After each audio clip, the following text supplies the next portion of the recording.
Check the mic and make sure it sound right, boys.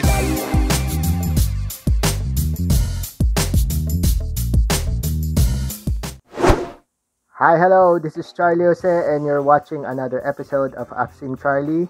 In today's episode, we'll be doing an unboxing and testing and review of the Zealot S25 touch panel wireless speaker. Okay, so this was requested to me way back. So unfortunately, this is the only time that I could make the video and post it. Lately, I was busy with my Shopee online account store, and also recently I've been studying up on how to do cryptocurrency trading in Binance. So anyway, without further ado, let's check out the box of the Zealot S25. So you know me, I'm a marketing person and I'm very critical of branding. So from the box itself, you could see it's well produced and the layout is very good. So hindi siya cheap tignan, and let's see, sa harap makikita nyo agad yung kanyang picture. So very enticing. Tapos naglagay pa sila ng metallic lettering here para pag nasinagan ng ilaw, kitang kita yung S25 touch panel wireless speaker. And of course, meron pa silang seal of authentication na you bought a original Zealot or Zealot. Okay, so obviously yung Zealot, they use green for their branding and black. On top, pinagmamalaki rin nila yung kanilang touch panel feature for this model, the S25. Later, makikita natin yan. So, what else? So, sa back, there's some particulars, no, mga specs and colors available. I'm afraid dito sa Philippines, ang available lang yata is black and white. And some features. Later on, we'll be discussing. Okay, so ano ba? May app ba sila? Download the Zealot app from the App Store and Google Play. So maybe sa susunod na video we'll try that, no?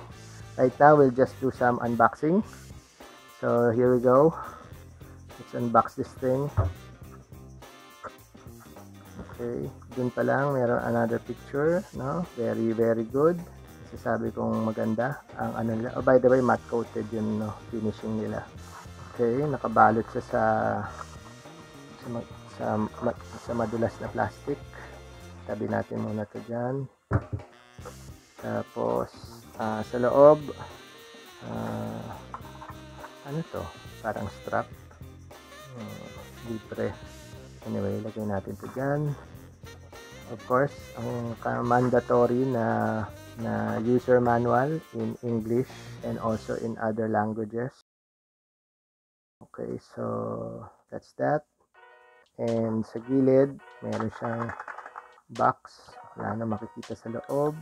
Very clean. Okay, so ano makikita dito? Okay. So meron siyang USB charger. Ano ba to? Micro USB lang siya. So hindi siya type C. Ganun talaga. Hindi pa nagle-level up pero kesa wala. Okay na yan. So balik natin siya sa box. Ito, iwan natin to dito sa gilid ko. Sa gilid. So ito na yung Zealot o Zealot. Depende kung ano yung English na ginagamit mo.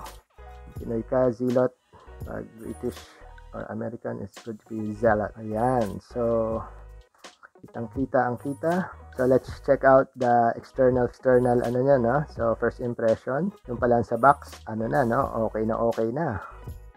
Hindi ka manghihinayang sa binili mo. So, check naman natin yung externals nito. Ang labas. So, sa harap niya, hanggang sa likod, kita mo may metallic grill. Okay, so sa harap, kung nakikita nyo yung nagre-reflect na yun, yung dalawang 3 watt speakers niya. Plus yung logo, nandito sa harap. Ano naman, naka-glue naman na maayos o naka-welding. Tapos sa likod naman, makikita mo yung radiator. Malaki-laki. So, ibig ba sabihin maganda ang base nanto? Depende. Sa baba, may actual na rubber stoppers. I-stop pa. Okay ah. Okay. Basta-basta. So, sa kahoy pa lang yan. Ano pa kaya kung sa glass? Kakapit talaga yun. So, sa gilid, ABS plastic. Sa baba, plastic. Sa gilid, plastic din. So, sa gilid, sa kanan niya, pagkaharap mo, makikita mo yung power on and off button. Tapos yung charging port, kung saan mo sasaksak yung micro USB. Tapos may TF slot para sa SD card. At saka aux, my favorite. So, 3.5 yan, aux cable. So, ibig sabihin, pwede mo siyang ikabit sa TV. Okay, pwede rin sa laptop mo o sa PC mo as an extended or an extension. Instead, yung laptop speakers mo. O kaya, kung walang external speakers yung desktop PC mo, yung tower mo. So, ito yung magiging speaker mo. Kaso lang, you need to buy a 3.5 jack, no, mga 1 meter. May nabibili naman ganun sa Lazada o sa Shopee. Hanap na lang kayo doon. Okay, tapos ang kanilang pinagmamalaki, sandali hanap tayo ng magandang angulo. Okay, so hindi magandang tignan, no? Kasi na ano ng ilaw ko. So, close up na lang natin. Yan. So, yan yung panel. No, yung touch panel niya. Sa kaliwa kanan, nandyan yung skipping files, no? Next and backwards. Tapos mode. Tapos play and pause. Tapos nandito yung niya, volume control. Okay, na touch din. Let's try to turn on this unit. Welcome to use Zealot products. Bluetooth. Okay, let's turn it off again. Okay, so pag turn on, meron voice prompt at binabanggit yung Zealot product. Okay, Zealot brand. So that's good, no? Nagbigay silang pansin o nagbigay sila ng effort na ilagay yung salita na Zealot dun sa voice prompt. Tapos pagkatapos ng voice prompt, meron ng Bluetooth. Okay, kapag tinurn off mo na, so meron na siyang maririnig kang sound prompt, hindi na voice prompt. So let's turn this baby again. Welcome to use Zealot products. Bluetooth. At pag tinurn off mo, so yun yung sound prompt. So on natin ulit kasi welcome check to natin. use Zealot products. Check natin yung Okay, tapos na magsalita, check natin yung mga panels. So let's check yung volume kung paano to galawin. Ano ba to? Ayun.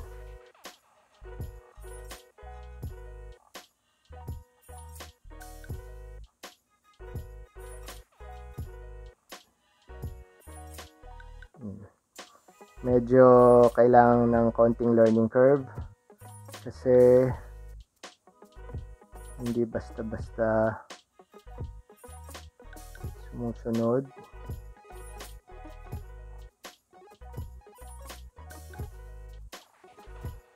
Yung volume. Ayun. Okay. So, ang first impression, actually mararamdaman yung mga bilog. May parang konting emboss. So, mararamdaman mo yun sa sa daliri mo.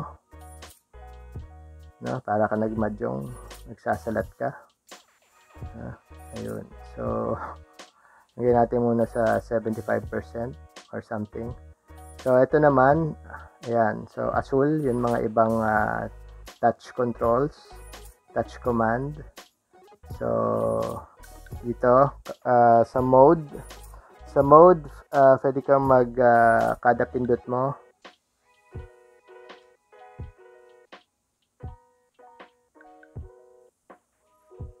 okay, according sa instructions, kada pindot mo sa mode, magsisimula siya sa BT, Bluetooth, then TF slot, tapos ano siya, transfer siya sa aux tapos USB. So ganun yun yung rotation niya. Okay. Tapos dito yung pause and play. So hindi lang siya sa music, pwede rin siya pang tawag ng calls, hands-free calls. So ang instruction naman dito, pag single tap, ano siya, pag single tap, tap to answer. Tapos pag long press, reject mo yung call. Okay, so ganun ka basic lang. Ano pa? So sa taas, ano naman siya, your basic, moving from one file to another if you're listening to music, previews and forward. Off natin kasi baka na ano ko yung babalik siguro siya sa default. Welcome to use Zealot products. Okay. Bluetooth. Ano pa mga features niya? Of course, Bluetooth speaker siya. So, effective siya kapag within the 10-meter range as long as wala masyadong obstructions, mga nakaharang in between you and the device. At just make sure na fully charged yung unit at saka yung cellphone nyo kung cellphone ang ginagamit nyo. And make sure kung pareho silang Bluetooth na 5.0 o kung ano man Bluetooth, no? Mas maganda yung ganon. Kasi I just discovered lately na yung laptop ko na binili ko last year, December, so mag-a-anniversary na siya, was yung Mi Notebook ko na ginagamit ko pang edit, pang surf and studying and other activities, no, including business. Ang Bluetooth lang niyan pala is 4.2 something. So minsan hindi ko makagat yung ibang speakers pag nagte-test ako doon, or minsan nagkakaroon ng lag, nagkakaroon ng hiccup, so nagkakaroon ng gap. So it's always best to have the same version ng Bluetooth. Okay, moving forward, additional information. Okay, so FYI again, may dalawa siyang 3-watt speakers sa harap at saka sa likod may isang radiator. Ayan, o. Kita niyo ba yan? Ayun. Tapos yung speakers, tingnan natin. Ayun, nagre-reflect naman sa loob. Ayun, o. Ayan. So salamat sa ating soft light, softbox light, no, sa kanan ko. Ano pa ba? Okay, yung dimensions niya is 160 by 70 by 73 millimeter. Okay. Ano pa ba? Okay, additional information. Pwede rin siyang pang data transfer. So, pag kinabit mo siya sa laptop mo o sa PC mo, yung SD card, magsiserve siya as parang USB stick. So, pag in-insert mo yung pag in-insert mo yung yung SD card mo dito, tapos ginamit mo yung charger at kinonect mo sa laptop mo or sa PC mo, sasabihin ng speaker na it's in USB mode. Okay? So pag sinabi na ng ng speaker, ibig sabihin may connection na sila. Tapos with that, you can now transfer data to and from your computer to the SD card. So ganun kadali lang 'yon. No sweat. Tapos at the same time, you could also use the unit, the S25, as a USB speaker to play music from your computer. So later on, maybe on another video, we'll test that, including the software. So let's make a part 2 of the Zealot S25. So ngayon kasi, ang objective ko lang is ma-unbox siya, check natin yung physical niya, no? Itsura niya, tapos we'll be playing music. So, ano pa ba nakalimutan ko? So, yung taas niya, saka sa baba, hindi sila shiny piano black. So, ano lang siya, matte din. So, kung ano yung finishing ng yung finishing ng kanilang packaging, ganun din yung finishing dito. Kahit yung mga grills, parang matte din yung finishing. Even the logo. So, walang shiny dito. Okay. Hindi katulad yun, yun ano bang brand yun? Yung mahaba yun Apollo Supreme X. Yan. Very shiny. Okay. At saka yung Apollo Supreme yung bagong binili ko, yung Apollo Supreme Max. Yun. Very shiny dun. Pag ganun kasi, madali yung fingerprint na kumapit. So, palagi mo siyang pupunasan before and after mo gamitin para magandang tignan. So, ang next phase natin is to test this using Bluetooth via a cell phone or a smartphone. So, check that out. Let's check the quality of the sound output of this Zealot S25. Woohoo! Woohoo! Woohoo!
Okay, so tapos na yung testing natin. So I'm gonna give my verdict about this brand and the quality of sound. So first things first, yung sound output ng 3-watt, dalawang 3-watt speaker in tandem with the radiator at the back.